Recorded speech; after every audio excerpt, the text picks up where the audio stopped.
Hey, what's up? This is Ricardo, and in this video I'll show you how to remove the speakers on a Dell Inspiron 3584.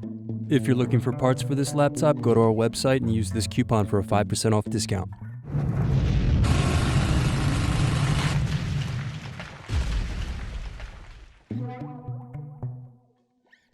First unscrew, then use fingers to remove base cover.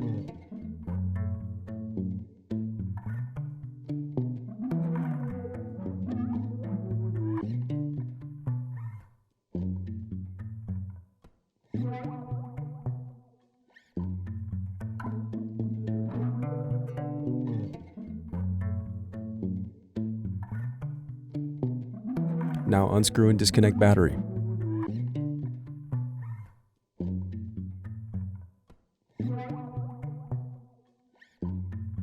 Next, disconnect and remove speakers.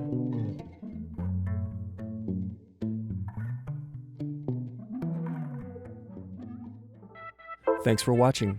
Don't forget to like and subscribe if you enjoyed this video. And if you need more, check out this playlist to watch other tutorials for your laptop. You can also click here to find parts for your laptop at partspeople.com.